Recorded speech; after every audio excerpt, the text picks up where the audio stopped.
Bonjour Pascal Bardel. Bonjour. Vous êtes fondateur de l'agence Sequoia Studio qui est à la fois basée à Hong Kong et également à Sifour-les-Plages près de Toulon. Vous faites du design. Dites-nous, c'est quoi le design aujourd'hui? On a l'impression que c'est un mot qui est partout finalement. Oui, c'est un mot que beaucoup de gens emploient, mais sans savoir exactement ce qui se cache derrière. On a l'habitude d'imaginer le designer créatif, un peu comme on le connaît au travers des concept cars qu'il va faire au salon de l'auto. Et au-delà de ça, en fait, le designer, c'est surtout quelqu'un qui innove pour les entreprises et qui rend les entreprises plus compétitives. C'est le but. Le designer, c'est un créateur.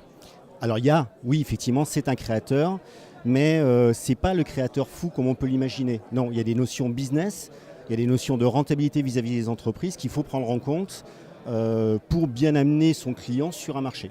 Vous, justement, qui sont vos clients, à la fois des grandes entreprises et des plus petites PME, des TPE? Oui.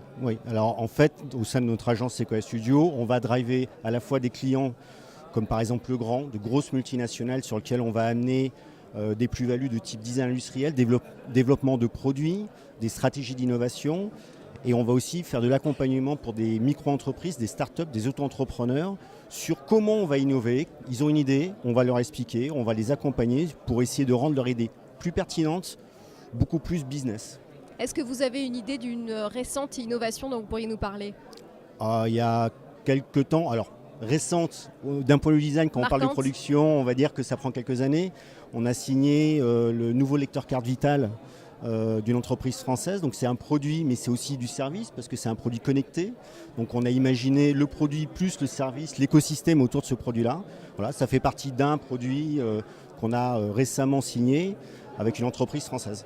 La concurrence est rude aujourd'hui entre les designers. Comme je disais un peu plus tôt, c'est vrai qu'on a l'impression qu'il y en a partout finalement des designers. Tout le monde se revendique designer. Oui, parce qu'en fait ce mot-là, on va parler du designer, mais ensuite derrière va se cacher le designer qui va faire du web, le designer qui va faire du design produit, du design industriel. Moi je suis designer industriel de formation, ça fait 15 ans que je fais ce métier-là. Et effectivement, il faut expliquer aux jeunes entrepreneurs, aux startups, les différences entre chaque designer. Il y a de la concurrence évidemment comme dans n'importe quel secteur, mais ensuite moi je crois au fait que les designers peuvent être complémentaires les uns par rapport aux autres. Et qu'est-ce que vous attendez du salon des entrepreneurs? Peut-être trouver de nouveaux clients?